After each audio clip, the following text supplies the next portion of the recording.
तो पिछले लेक्चर में हम लोगों ने इलेक्ट्रोस्टैट का जो कूलम्ब्स लॉ है वो बहुत ही इंपॉर्टेंट चीज़ सीखे थे, उसका न्यूमेरिकल सॉल्व करने का तरीका। तो आज हम लोग देखते हैं, कोशिश करेंगे कि सारे वैरायटी को कर लें। लेकिन एक प्रॉब्लम और है कि बहुत कोई ये प्रॉब्लम है कि क्लास 11th में तो पूरा फाकी मारे हैं, तो उनसे रिलेटेड जो न्यूमेरिकल्स होगा वो बनने वाला है नहीं, जो कि हम लोग बोलते हैं वेक्टर, है ना। वेक्टर का कंपोनेंट ब्रेक करने आना चाहिए, ये इसके बिना क्वेश्चन तो बनेगा ही नहीं, न्यूमेरिकल कुछ समझ में नहीं आने वाला है। तो हम लोग सबसे पहले देख लेते हैं कि जहाँ तक बनने वाला है बिना वेक्टर का वो कर लेते हैं। उसके बाद हम लोग कोशिश करेंगे कि वेक्टर का जो इंपॉर्टेंट टॉपिक है वो हम लोग कंप्लीट कर लें। लेकिन वेक्टर ये क्लास 11th का टॉपिक है, लेकिन क्लास 12th में भी है, जो कि हम लोगों को मैथमेटिक्स में पढ़ना है, और ये मैथमेटिक्स में जो पढ़ना है वो भी फुल डिटेल के साथ पढ़ना है। तो आप लोगों को अगर इच्छा है कि मैथमेटिक्स किसी किसी का होगा, तो आप लोगों को लगता है कि नहीं मैथमेटिक्स में हम लोगों को वेक्टर कंप्लीट करना चाहिए, ये भी अगर एग्ज़ाम में आते हैं तो मैथ में 20 मार्क्स बहुत ही मायने रखते हैं। तो आप लोग कमेंट बॉक्स में कमेंट कर सकते हैं कि मैथमेटिक्स का वेक्टर हम लोगों को कंप्लीट करवा दीजिए, तो मैं एक ईजी वे से वेक्टर को कंप्लीट करा दूंगा। खैर अभी हम लोगों को जितना ज़रूरत है वेक्टर में उतना हम लोग अभी करते हैं। सबसे पहले हम लोग क्या पढ़े थे उसके बारे में थोड़ा डिस्कस कर लेते हैं कि पिछले लेक्चर में हम लोगों ने ये देखा था कि अगर चार्ज पार्टिकल, पहला क्वेश्चन इस तरह से पूछा जा सकता है आप लोगों से कि दो चार्ज पार्टिकल है, सपोज दैट प्लस क्यू और माइनस क्यू, कुछ भी हो सकता है, दोनों सेम काइंड या फिर ऑपोजिट काइंड, ये फ़र्क नहीं पड़ता है, और दोनों के बीच में ना डिस्टेंस दे दिया जाएगा, और आप लोगों से पूछ लिया जाएगा कि दोनों चार्ज पार्टिकल के बीच का जो फोर्स है वो कितना होगा। तो आप लोग इजीली निकाल सकते हो कि फोर्स का जो फॉर्मूला होता है वो होता है 1/4πε0 Q1 Q2/r², है ना। तो आप लोग यहाँ पर इजीली निकाल सकते हो। जैसे क्वेश्चन अगर दे देगा कि ये रहा +2 माइक्रोकूलम और ये रहा -4 माइक्रोकूलम, और यहाँ पर डिस्टेंस दे देगा 8 मीटर, है ना। तो Q1 Q2 की जगह हम लोग पुट कर देंगे ना, 1/4πε0 Q1 की जगह कितना हो जाएगा 2 × 10⁻⁻6। क्यों? क्योंकि माइक्रो का वैल्यू होता है 10⁻⁻6 इंटू Q2 4 इंटू माइक्रो का 10⁻⁻6 अपॉन डिस्टेंस का स्क्वायर ना, तो 8 का स्क्वायर। आप लोग इसको इजीली सॉल्व कर सकते हो। और 1/4πε0 का वैल्यू तो आप लोगों को पता है ना, 9 × 10⁹।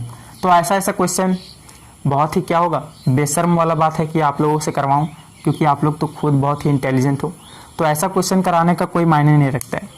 लेकिन एक क्वेश्चन था जो आईआईटी में आया हुआ था, आईआईटी के बारे में तो आप लोग अच्छे खासे जानते होंगे कि बहुत ही शॉर्ट क्वेश्चन था, लेकिन इसमें सिर्फ प्रॉपर्टीज ऑफ चार्ज का अप्लाई करना था, जो कि किसी के माइंड से निकल जाता है। क्वेश्चन ये था कि दो चार्ज पार्टिकल है, ये रहा, और दोनों के बीच का जो डिस्टेंस है ना वो 1 मीटर था, और क्वेश्चन ये पूछ लिया गया था कि find the minimum force between them. ठीक है, तो find the minimum force between them कितना होगा। तो अगर हम लोग मामूली सा, इसका 4 ऑप्शन दिया हो गया था, तो ऑप्शन में नहीं दे रहा। फोर्स का जो फार्मूला होता है वो होता है K Q1 Q2/r²। ये तो आप लोगों को पता है अच्छे से, है ना। और जो ऑप्शन में था ना वो K का वैल्यू K के साथ था, है ना। यहाँ पर 1/4πε0 या फिर वैल्यू को हम लोग सॉल्व नहीं कर रहे थे कि 9 × 10⁹ पुट करना है, नहीं, K में ही था। तो K Q1 का वैल्यू कितना होगा बताइए। डिस्टेंस तो पक्का Q1 का स्क्वायर होगा। तो बताइए, ये मिनिमम फोर्स बोल रहा है ना, तो मिनिमम फोर्स होने के लिए क्या जरूरी है, ये दोनों चार्ज पार्टिकल का क्या होना चाहिए, क्या सबसे ज़्यादा वैल्यू होना चाहिए या फिर सबसे कम। तो आप लोग बोलेंगे नहीं, सबसे कम होना चाहिए। तो सबसे कम कितना हो सकता है, सबसे स्मॉलेस्ट यूनिट ऑफ चार्ज हम लोग पढ़े थे ना, स्मॉलेस्ट यूनिट ऑफ चार्ज। तो स्मॉलेस्ट यूनिट ऑफ चार्ज अगर होगा सबसे छोटा चार्ज, जो कि उससे और भी छोटा पाया नहीं जाता है, तो सबसे मिनिमम फोर्स अप्लाई होगा दोनों के बीच में, है ना। अगर ज़्यादा चार्ज पार्टिकल हैवी वाला रख देंगे तो फोर्स ज़्यादा हो जाएगा। तो हम लोगों को क्या ध्यान में रखना है कि ये दोनों चार्ज कैसा होना चाहिए, सबसे स्मॉलेस्ट, सबसे कमजोर। तो सबसे स्मॉलेस्ट यूनिट ऑफ चार्ज क्या होता है, इलेक्ट्रॉन होता है ना, हम लोग पढ़े थे यूनिट ऑफ चार्ज में। तो Q1 की जगह कितना हो जाएगा इलेक्ट्रॉन, और Q2 की जगह भी कितना हो जाएगा इलेक्ट्रॉन। तो F = KE², यही हमारा ऑप्शन में था।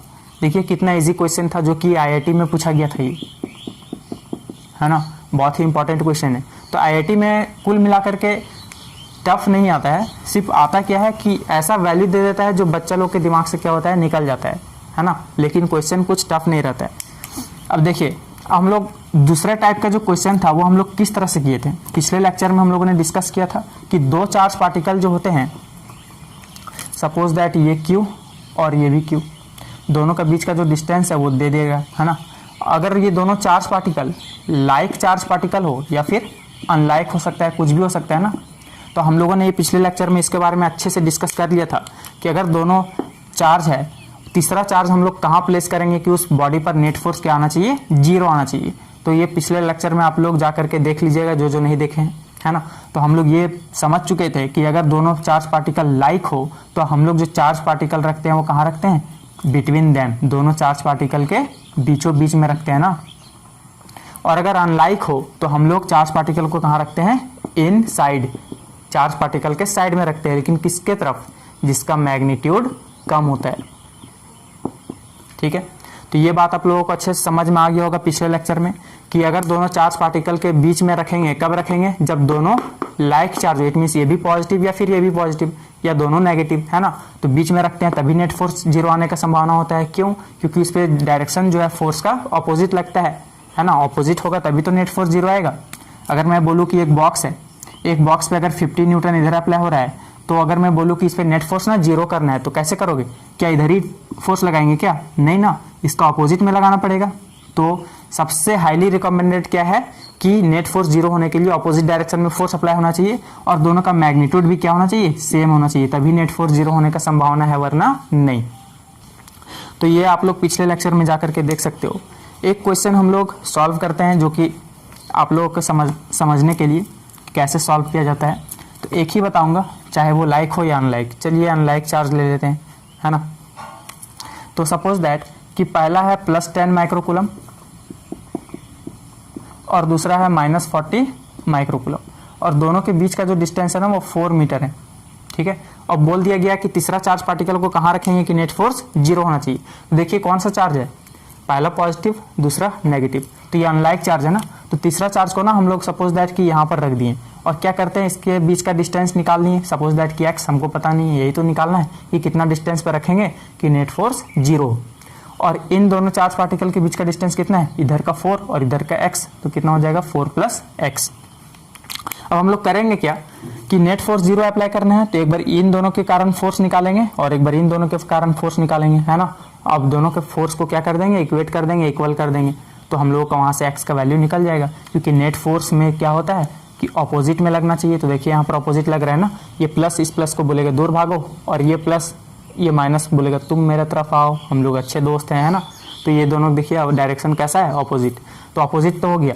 अब हम लोग इक्वेट क्यों कर रहे हैं फोर्स को, दोनों फोर्स को, क्योंकि बराबर फोर्स होना चाहिए तभी तो नेट फोर्स 0 आएगा। तो हम लोग ये पहले से ही मान लेंगे कि इन दोनों के कारण जितना फोर्स होगा वही इन दोनों के कारण फोर्स होगा, तभी नेट फोर्स 0 आने का संभावना है। इसलिए हम लोग दोनों फोर्स को क्या कर देते हैं, बराबर कर देते हैं।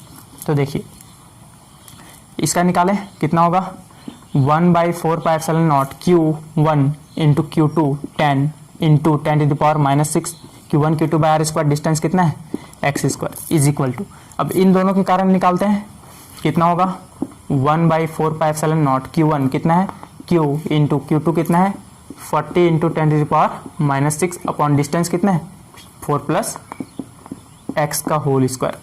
दिख रहा है आप लोग, 1/4πε0 1/4πε0 दोनों तरफ से खत्म, ये Q और ये Q भी गया, 10⁻⁻6 10⁻⁻6 भी गया, 10 4 जा 40, है ना। तो यहाँ आ गया 1/x² is equal to 4/4 + x का होल स्क्वायर। दिख रहा है आप लोगों को। अब यहाँ से देखिए इसको लिख सकते हैं 1/x का whole square is equal to, इसको लिख सकते हैं 2/4 + x का होल स्क्वायर, क्योंकि 2 का स्क्वायर 4 और 4 + x का होल स्क्वायर तो था ही। यहाँ से स्क्वायर स्क्वायर गया, 1/x बचा हुआ है यहाँ पर और यहाँ 2/4 + x। अब आ जाते हैं यहाँ पर, अब क्रॉस मल्टीप्लाई करेंगे तो 4 + x उधर और 2x इधर। अब x प्लस में उधर जाके माइनस में, तो 4 इज इक्वल टू x, यानी x का वैल्यू कितना आ जाएगा 4 मीटर। तो हम लोग कहाँ पर रखेंगे चार्ज पार्टिकल को, 10 माइक्रोकूलम से 4 मीटर के डिस्टेंस पर, तब इससे कितना डिस्टेंस हो जाएगा 4 + 4 it means 8 metre.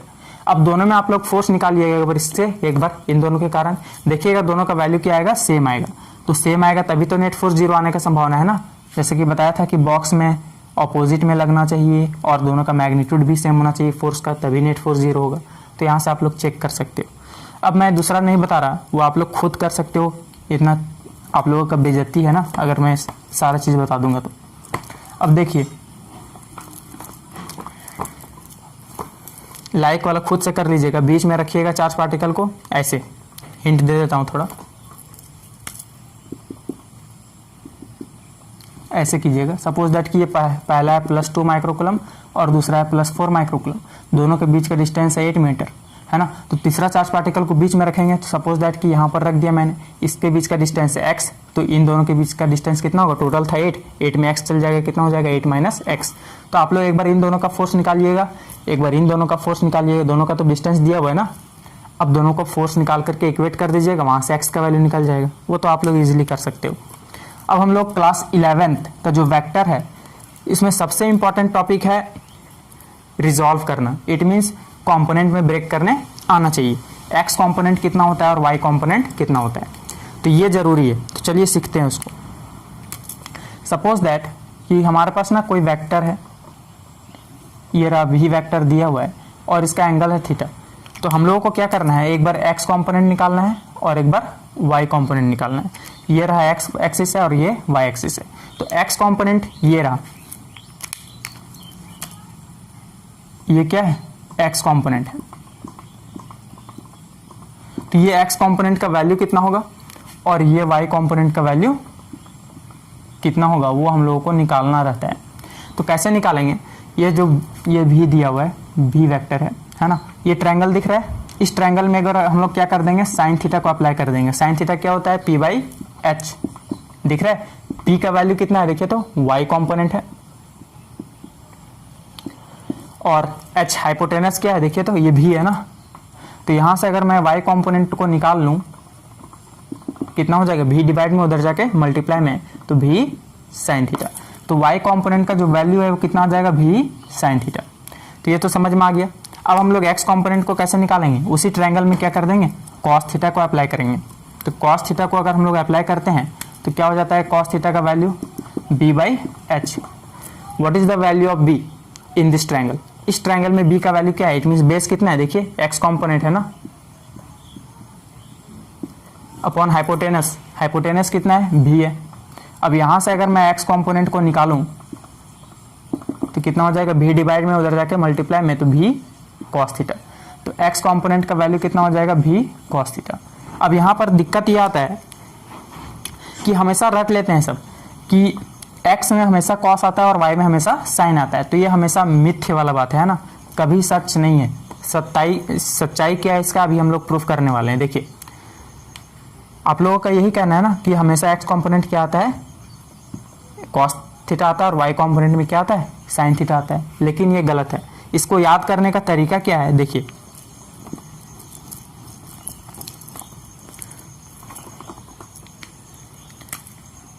Suppose that कि कोई ऐसा है और यहाँ पर थीटा दिया हुआ है और ये f दिया गया है। तो अगर मैं पूछ लूँ कि बताइए इसका x कंपोनेंट कितना होगा, तो देखिए आप लोग बोलेंगे f cos थीटा, और ये सही भी है। आप लोग इसमें क्या बोलेंगे, y component f sin theta, हाँ ये सही है। तो सही है, तो आप लोग हमेशा ऐसा नहीं रख लें कि x एक्सिस वाला हमेशा cos होता है और y एक्सिस वाला हमेशा sin होता है, ये गलत बात है। सही क्या है कि जिसके साथ थीटा होता है ना, थीटा, चाहे वो x के साथ हो या फिर y के साथ हो, अगर x के साथ थीटा है तो वो cos आएगा, और जिसके साथ थीटा नहीं है उसमें sin थीटा आता है। दिख रहा है आप लोगों को, जिसके साथ थीटा आता है, जो एक्सिस में टच करता है थीटा, उसमें cos आता है, और जो एक्सिस में टच नहीं करता है थीटा, उसको उसमें कौन सा वैल्यू आएगा, sin थीटा। बोला है देखिए इसमें x एक्सिस में टच कर रहा है ना थीटा, देखिए तो x वाला क्या हो जाएगा, cos थीटा। y में टच कर रहा है क्या, नहीं कर रहा है थीटा, देखिए थीटा यहीं तक है, y में टच करता तब ना, नहीं कर रहा है, तो यहाँ पर कौन सा आएगा, एंगल sin थीटा। अगला क्वेश्चन अगर मैं ऐसा दे दूं,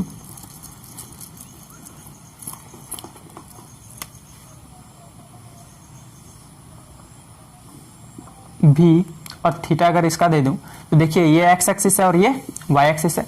इस बार मैं पूछूं x कंपोनेंट और y कंपोनेंट, तो देखिए थीटा किसके साथ टच है, y एक्सिस के टच है, y एक्सिस वाले पर टच है ना थीटा, देखिए। तो इस बार cos थीटा किस में आ जाएगा, इसमें, और v है तो v से मल्टीप्लाई, v cos थीटा। और x एक्सिस में इस बार थीटा टच है क्या, नहीं है, तो इसमें कौन सा आ जाएगा, sin थीटा, और v तो बच गया ना, तो v sin थीटा। दिख रहा है आप लोगों को। तो दिमाग में बस इतना ही रखना है कि जिसके साथ थीटा टच होता है उसमें कॉस आता है, जिसके साथ थीटा टच नहीं होता है उसमें साइन आता है। अब देखिए आप लोगों का यहाँ मिथ्य दूर हो गया होगा कि एक्स एक्सिस में हमेशा कॉस नहीं आता है, साइन भी आ सकता है। तो दिमाग में सिर्फ इतना रखना है कि जिसके साथ थीटा टच होता है जो एक्सिस के साथ उसमें कॉस, और जिस एक्सिस के साथ थीटा टच नहीं होता है उसमें साइन। ठीक है, आप लोग आप इजीली बना सकते हो। जैसे सपोज दैट अगर कोई दे दिया है थीटा और यहाँ पर ए, अगर एक्स और वाई एक्सिस में पूछ दिया जाए तो थीटा देखिए टच है इसके साथ ना, तो ए कॉस थीटा यहाँ पर आ जाएगा, और इसका परपेंडिकुलर है ना, जो हम लोग एक एंगल निकाल चुके हैं उसका परपेंडिकुलर होता है ना हमेशा, तो इसके में कौन सा आ जाएगा, साइन, ए साइन थीटा। अब ये बनाने आना चाहिए। कभी कभार अगर आप लोगों को ऐसा दे दे, सपोज दैट कि ऐसा दे दे थीटा ये रहा, तो देखिए ए थीटा ये है ना इसके साथ टच है, तो क्या हो जाएगा, ए कॉस थीटा। साइन वाला किसका होगा, इसके परपेंडिकुलर, कौन है परपेंडिकुलर, ये, तो ए साइन थीटा इधर। आप लोग बोलोगे ये भी तो परपेंडिकुलर है, तो उल्टा नहीं करना है, ये वाला जिस डायरेक्शन में है ना उसी डायरेक्शन में बनता है। ठीक है, देखिए यहाँ पर कोई कॉम्बिनेशन बन रहा है क्या, ऐसा ऐसा तो नहीं होता है, हमेशा कैसा होना चाहिए, ऐसा होना चाहिए। तो एक दो और देख लेते हैं हम लोग जल्दी से।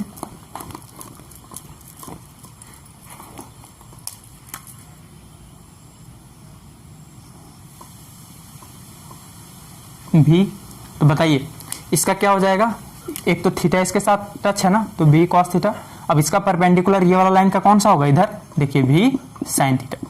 अगर कहीं ऐसा दे दिया जाए, देखिए थीटा है और यहाँ एफ है, तो बताइए थीटा इसके साथ टच है ना, तो एफ कॉस थीटा, और बताइए इसका परपेंडिकुलर कौन सा होगा, ये, तो एफ साइन थीटा।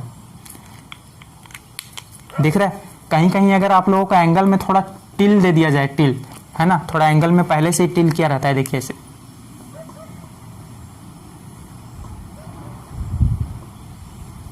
देखिए थीटा है और ये रहा एफ, तो हम लोग इसको कैसे करेंगे, देखिए थीटा इसके साथ टच है तो एफ कॉस थीटा यहाँ आ जाएगा, और इसका परपेंडिकुलर बनाना है, तो परपेंडिकुलर किधर बनेगा, ऐसे बनेगा ना, तो क्या हो जाएगा, एफ साइन थीटा।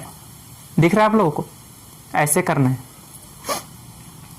टिल दिया रहेगा तो हमेशा कोशिश करना है एक का लिखने के बाद जिसका एंगल टच होता है उसका परपेंडिकुलर हम लोग खींच देते हैं। तो प्रैक्टिस काफ़ी है, अगर नहीं समझ में आएगा तो बताइएगा कमेंट करके।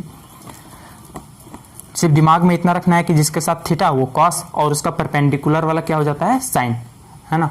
हमेशा ही जरूरी नहीं है कि एक्स और वाई हमेशा बनाया हुआ दिया हो, है ना, कभी कभार नहीं बनाया दिया जा सकता है। ऐसे थीटा इसके साथ दे देगा तो यहाँ पर जो वैल्यू होगा एफ कॉस थीटा, और जिसके साथ कुछ नहीं है इसका परपेंडिकुलर बनाने तो आता होगा आप लोगों को, ऐसे, तो एफ साइन थीटा, है ना। तो हम लोग ऐसे बनाएंगे हर बार।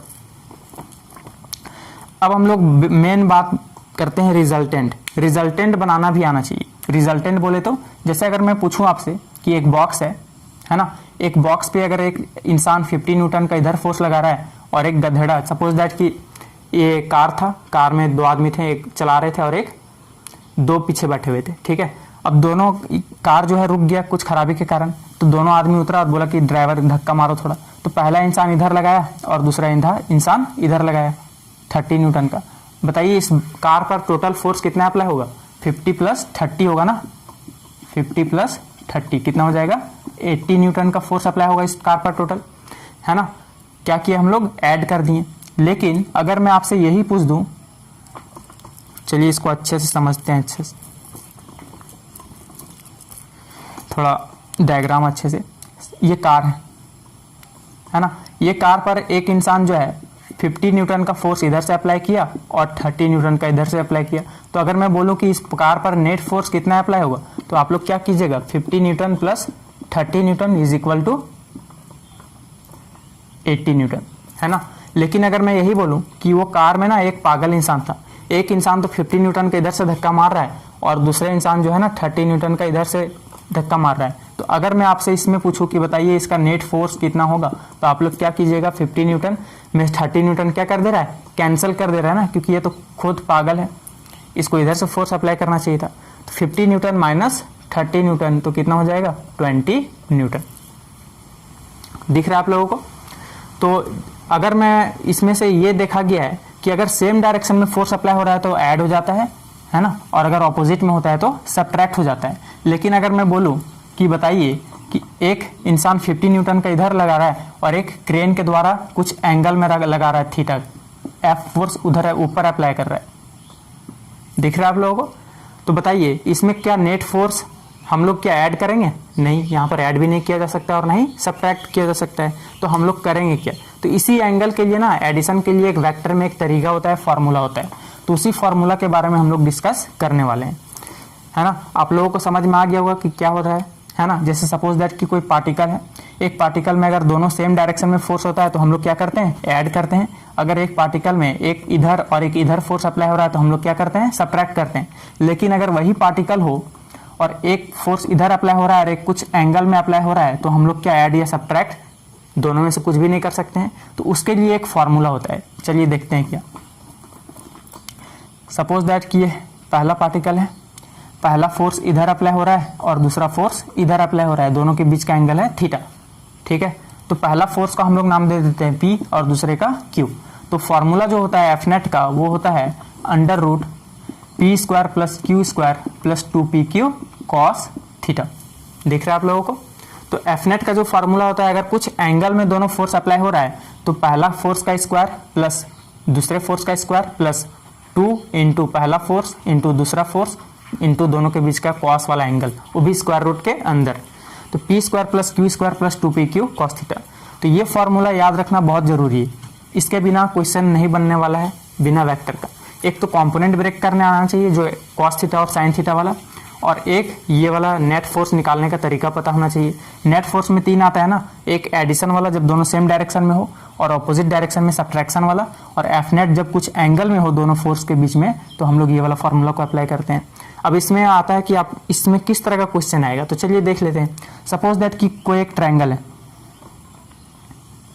ना, इसमें भी क्यू चार्ज है, इसमें भी क्यू चार्ज है और इसमें भी क्यू चार्ज है।